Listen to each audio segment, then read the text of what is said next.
Howdy folks, it's Age with the Hunting Gear Guy.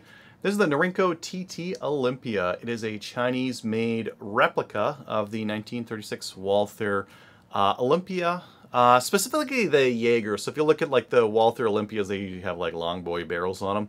This is the Jaeger or the Hunter copy, which has a shorter barrel on it. Other than that, it's semi-automatic 22, made in China. You can see that that thing is empty. And you can see that the slide lock's open, so why don't we take a closer look at this thing. So just starting at the back of the gun, the grip is actually asymmetrical. You can see that there. Maybe I'll overlay a picture. It's got a bit of a swell over top. That's for your right thumb to kind of go over. This is made to be shot one-handed. There's actually a barrel weight that you can put on. That kind of goes like that and screws in and adds weight and inertia, which is good in a gun that you want to not move. So it adds that inertia, you hold off and you fire at whatever your Olympic standard distance is. So that's the grip. There is actually a hammer in there that's all completely shrouded. I can show you when I pull this slide off, but there's a hammer in there. This is hammer fired, single action. If I pull over to the other side here, there's no controls on this side because this is made for righties only. So the grip's for righties only. There's the magazine release there, and then there is our safety right here. Now, one thing that I'll tell you about the safety, if you just try to use it with your thumb, it may not want to move. There's actually a detent on there, and if you're pushing in and down, it won't want to move. So you'll actually have to kind of pull it like that, and that's on safe, and that's on fire. So not a fantastic safety, not that you're really supposed to use it on these things anyways. I don't know if this thing is dry fire safe, but who cares? I'll show it for you guys so you can see what kind of trigger pull it has. So I'm pulling nice and straight back, and that was at 2 pounds 10 ounces. So under 3 pounds and pretty dang crisp. It's the trigger is probably the best part of this gun. Let's see if I can get it to focus on that, and that's it. Very little over travel, very little reset on it as well, and nice and light. The best part of this gun, by far. The magazine release is right there. It's very recessed. I found it, like, I have to really break, I have a big hand. I really have to break my grip to get this magazine to drop. I guess that's a good thing. You wouldn't really want that magazine dropping while you've got this thing out at arm's length, but they do drop free, if I can manage to press it enough. They do drop free, and you'll see something interesting there. You see it's just metal here, and there's plastic here. There's a ton of plastic that's actually shrouding a smaller metal frame on this. I don't know if they did that to like save on steel back in the day, but even the magazines have like a little base pad on them.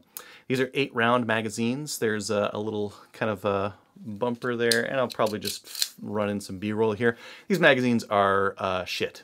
They're terrible magazines. The reason why they're shit is because there's a single round spring that's going all the way through the front here. That is the only thing that is acting on this. Now, the trouble with making a nice small mag like this is that they designed it so that the rounds have to kind of angle up as they go in. And okay, great, we've got the spring pressure there, but then the rounds are giving us pressure on the rims at the back. So as you get down further into the mag, it becomes harder to load. It's a total pain in the ass to load, actually. Now, I heard that these magazines, you can work over Model 41, Smith & Wesson Model 41, which came after this, and is kind of like the great-grandson of this style of gun. I've heard you can use the Model 41 mags. I haven't tried it yet. There's probably going to be some modifications required. I might try it, though, because these mags suck.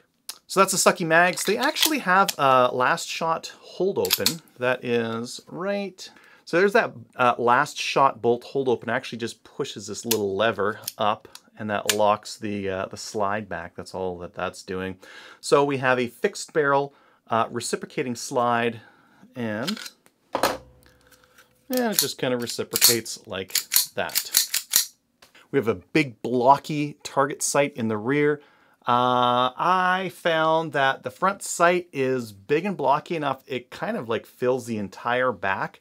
Normally on a pistol, when you're reaching out and aiming, there should be some light on both sides of the front sight so you know that you're fully centered. With this one, no, not so much. I don't know if that's just the style, or maybe they use the same sight size, even though these sights would be a better fit on the longer barrel version of this. I'm not quite sure, but food for thought. And then further to the front here, we have this special rail with these screw holes in here. That's where this barrel, under barrel weight would go. This is just for shooting one-handed. You try to pull your second hand in, well, this is here and it's gonna bind up. It's just not gonna, your hand's not gonna fit there.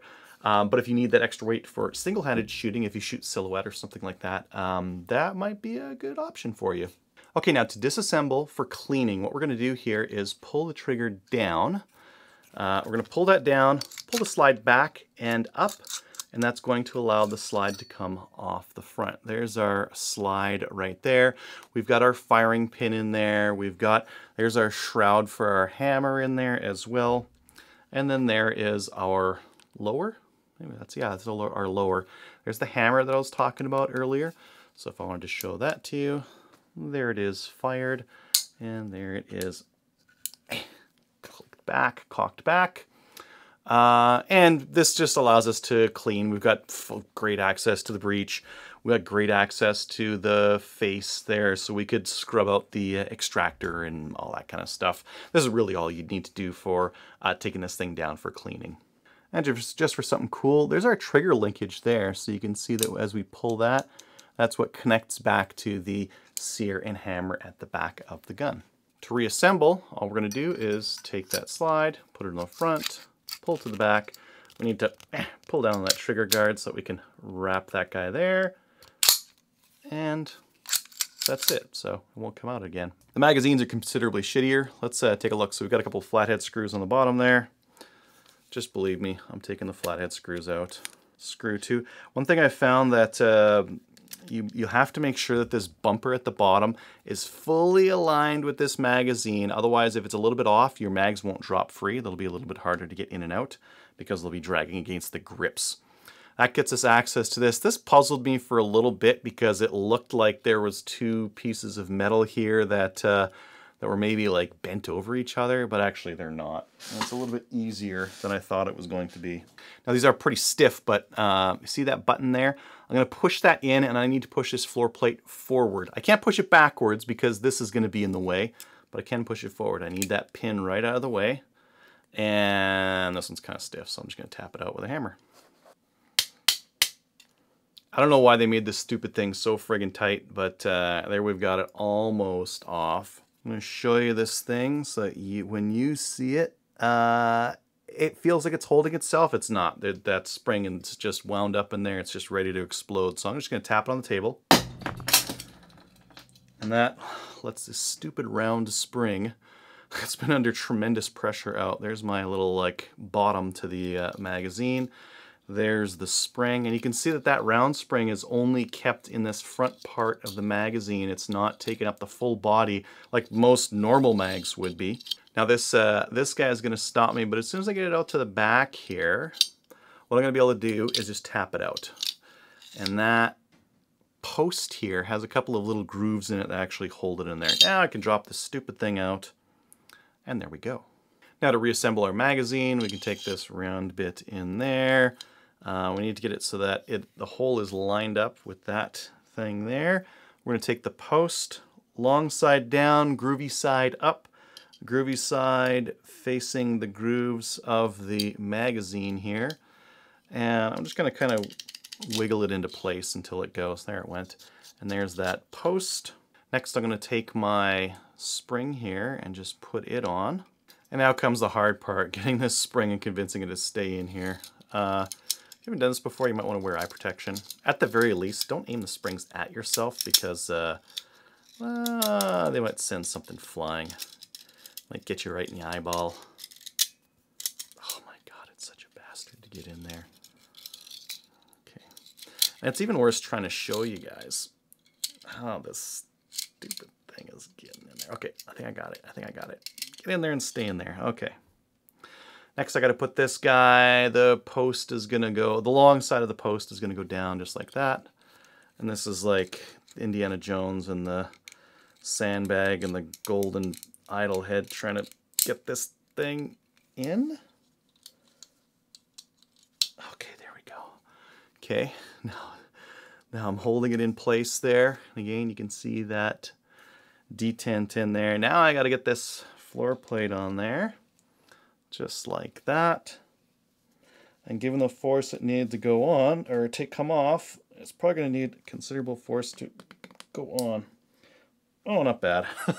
I got it that much without any force. Pins poking out, and I can see that it's on there. And finally, I put the base pad on. Round bit goes to the front. So just on like that. And like I mentioned before, you got to feel. You can't just tighten these up. You got to get them loose. Feel with your fingers on both sides of the magazine. Then tighten up both front and back. You'll want to test this inside the gun just to make sure that it will drop free. And if it drops free, you did your job. So that's a lot of complaints. Do I have any more? Well, sure. So the magazines are tough to load. That's the thing that's like the biggest usability issue in my mind. I don't mind that the safety is kind of crap, because usually I don't really use the safety when I'm shooting at the range a lot. Like, it's locked open usually if I'm not shooting it. I'll drop my mag, reload it. If I need to put my gun down, I'll put it down, action open, empty, no mag. So that's fine for me. Just the loading of the mags is kind of a pain.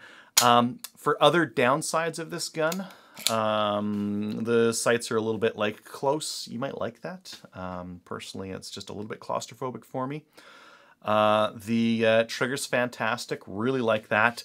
The parts, what if you get a part break on one of these things? You're kind of SOL. So there's that to think about, especially here in Canada when, you know, if you buy one of these things, you might not be able to get parts in the future. We don't know. So it's something to think about. I have other 22 handguns. This isn't like my only 22 handgun. So I guess that's okay for me. I guess I could cobble together parts too if I really needed to, or if you're a machinist or into that kind of thing, you could probably make it happen. So would I recommend one of these things? No, like it's kind of NA. They're all sold out. The only place you can find these right now is on the used market in Canada. In the US, you can't, because they just don't import a lot of these things because of the 94. There's some assault weapons ban from China where they don't let like a lot of Chinese guns in. So can't really get them in Canada. Maybe there's some other countries. Maybe, well, not Australia. Maybe Europe. Maybe you guys can get some Norinco TT Olympias. They shoot great. Trigger's fantastic on it. Reliability was great on it. It's got this like open top that like fling the brass out any which way. It's fine. It'll get out of there. I didn't have any reliability issues with it other than just like prepping up the mag and fighting with that. Other than that, cool little gun for 200 bucks. Thanks for watching.